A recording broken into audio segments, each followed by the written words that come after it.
ఒక చిన్న మాట లేదా ఒకే ఒక్క ఆలోచన ఒక యానిమేటెడ్ కథగా ఎలా మారుతుందో ఎప్పుడైనా అనిపించిందా? అంటే ఇప్పుడు మన చేతిలో ఉన్న టెక్నాలజీతో ఆ మొత్తం ప్రాసెస్ ఎంత ఈజీ అయిపోయిందో చూద్దాం.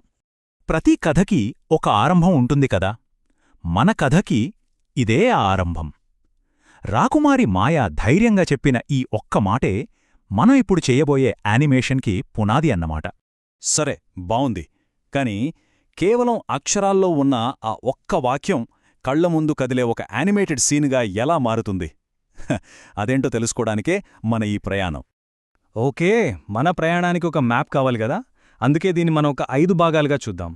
ఫస్ట్, కథని స్క్రిప్ట్గా ఎలా మార్చాలి.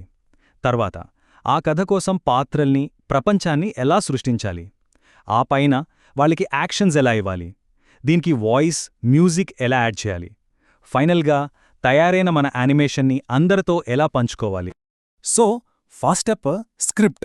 ఎంత పెద్ద యానిమేషన్ సినిమా అయినా సరే మొదలయ్యేది ఒక స్క్రిప్ట్తోనే. ఇది మన ప్రాజెక్ట్ మొత్తానికి ఒక బ్లూ ప్రింట్ లాంటిది.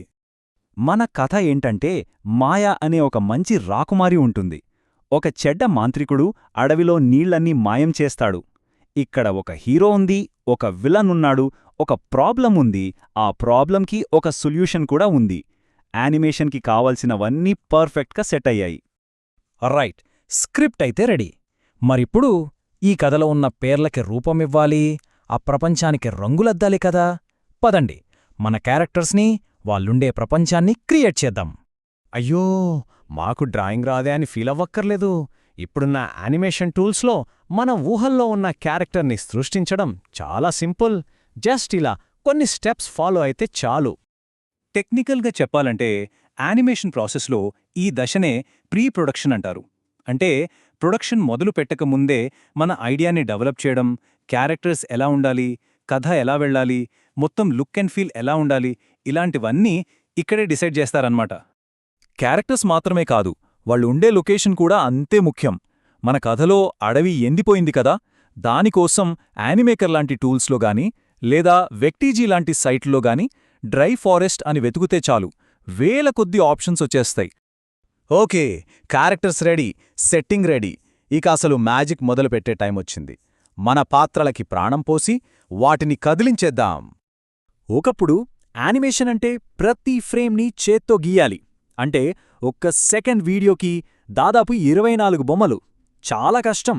కానీ ఇప్పుడు స్మార్ట్ మూమెంట్, యాక్షన్ ప్లస్ లాంటి ఫీచర్స్తో జస్ట్ కొన్ని క్లిక్స్తో క్యారెక్టర్ని నడిపించొచ్చు, పరిగెత్తించొచ్చు, ఏం కావాలంటే అది చేయించొచ్చు. ఈ యానిమేషన్ సాఫ్ట్వేర్ స్క్రీన్ని ఒక స్టేజ్ లాగా ఊహించుకోండి. లైబ్రరీలోంచి మన క్యారెక్టర్స్ని, అంటే మన యాక్టర్స్ని తీసుకొచ్చి ఈ వర్క్ స్పేస్ అనే స్టేజ్ మీద పెడతాం. మరి వాళ్ళు ఎప్పుడు ఎంటర్ అవ్వాలి, ఎప్పుడు ఎగ్జిట్ అవ్వాలి అనేది కింద ఉన్న ఈ టైమ్ లైన్ కంట్రోల్ చేస్తుంది. ప్రొఫెషనల్స్ యానిమాటిక్ అనే ఒక రఫ్ వర్జన్ తయారు చేస్తారు. అంటే ఫైనల్ వీడియో ఎలా ఉంటుందో ఒక ఐడియా కోసం. కానీ ఇప్పుడు మనం వాడుతున్న టూల్స్లో ఈ టైమ్ లైనే మనకు లైవ్గా యానిమాటిక్ని చూపిస్తుంది. సో మనం చేస్తూనే ఎలా వస్తుందో చెక్ చేసుకోవచ్చు. క్యారెక్టర్ని కదిలించడం ఒక ఎత్తైతే, దానితో యాక్ట్ చేయించడం మరో ఎత్తు. ఉదాహరణకి, మన కథలో మాంత్రికుడు చెడ్డగా నవ్వాలి. సింపుల్. ఆ క్యారెక్టర్ని సెలెక్ట్ చేసి యాక్షన్స్ లిస్ట్లో నవ్వడం సెలెక్ట్ చేస్తాం, ఎక్స్ప్రెషన్స్లో విలన్లా ఉండేది సెలెక్ట్ చేస్తాం. అంతే, ఆ ఫీలింగ్ వచ్చేస్తుంది. విజువల్స్ అన్నీ సెట్ అయిపోయాయి, కథ కనిపిస్తోంది. కానీ కథ వినిపించాలి కూడా కదా. సో ఇప్పుడు మనం సౌండ్తో ఎమోషన్స్ని ఎలా క్రియేట్ చేయాలో చూద్దాం. మన క్యారెక్టర్స్ మాట్లాడాలంటే చాలా ఆప్షన్స్ ఉన్నాయి. మన వాయిస్ని డైరెక్ట్గా రికార్డ్ చేయొచ్చు, లేదా రాసిన టెక్స్ట్ని వాయిస్గా మార్చే టెక్నాలజీని వాడొచ్చు, లేదా ముందే రికార్డ్ చేసిన ఆడియో ఫైల్ని అప్లోడ్ చేయొచ్చు. బెస్ట్ పార్ట్ ఏంటంటే, ఆడియోకి తగ్గట్టుగా క్యారెక్టర్ లిప్స్ కదలడం, అదే లిప్సింక్ ఆటోమేటిక్గా జరిగిపోతుంది. ఈ కొటేషన్ చూడండి, మ్యూజిక్ యానిమేటెడ్ కథలకి ప్రాణం పోస్తుంది. ఎంత నిజం కదా. అందుకే ఇప్పుడు మనం మన కథకు సరిపోయే సౌండ్ ట్రాక్ని సెలెక్ట్ చేసుకుందాం. మాంత్రికుడు వచ్చినప్పుడు కొంచెం డ్రమాటిక్గా, కథ సంతోషంగా ముగిసినప్పుడు కాస్త హ్యాపీగా, ఇలా సీన్కి తగ్గ మ్యూజిక్ పెట్టాలి. యానిమేకర్ లాంటి ప్లాట్ఫామ్స్లో కాపీరైట్ ప్రాబ్లం లేని వేల కొద్దీ మ్యూజిక్ ట్రాక్స్ ఉంటాయి. జస్ట్ అలా మౌస్ తీసుకెళ్లి వినొచ్చు. నచ్చితే ఒక క్లిక్తో యాడ్ చేయొచ్చు. మాటలకి, మ్యూజిక్కి బ్యాలెన్స్ చూసుకుంటే చాలు. అన్ని ముక్కల్ని కలిపి అతికించేశాం. మన యానిమేషన్ రెడీ. ఇక ఫైనల్ స్టెప్ దీన్ని ప్రపంచానికి చూపించడం. పెద్ద సినిమాల్లో అయితే దీన్ని పోస్ట్ ప్రొడక్షన్ అంటారు. అంటే షూటింగ్ అయ్యాక సౌండ్, విజువల్స్, ఎఫెక్ట్స్ అన్నిటినీ కలిపి ఫైనల్ కాపీ రెడీ చేయడం. కానీ మనం వాడే టూల్స్లో మనం చేస్తూనే ఇవన్నీ కలిపేశాం. సో మనకు మిగిలిందల్లా ఎక్స్పోర్ట్ చేయడం మాత్రమే.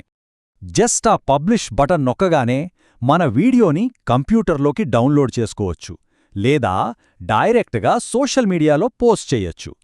అంతే. ఒక చిన్న ఐడియాగా మొదలైన మన ప్రయాణం ఒక కంప్లీట్ యానిమేటెడ్ వీడియోతో ఇక్కడతో పూర్తయింది. మనం చూసిన రాకుమారి మాయ కథ ఒక చిన్న ఉదాహరణ మాత్రమే. యానిమేషన్ అనేది ఒక పెద్ద సముద్రం. సింపుల్ 2D కార్టూన్స్ దగ్గర్నుండి మట్టి బొమ్మలతో చేసే స్టాప్ మోషన్ వరకు ఎన్నో రకాలుంటాయి. ఈ రోజుల్లో యానిమేషన్ చేయడానికి కావాల్సిన టూల్స్ అందరికీ అందుబాటులో ఉన్నాయి. ఎన్నో కథలు వాటికి ప్రాణం పోసే వాళ్లకోసం ఎదురుచూస్తున్నాయి. మరి మీ దగ్గర అలాంటి కథ ఏదైనా ఉందా? ఒకవేళ మీకు అవకాశం వస్తే మీరు ఏ కథకు జీవం పోస్తారు?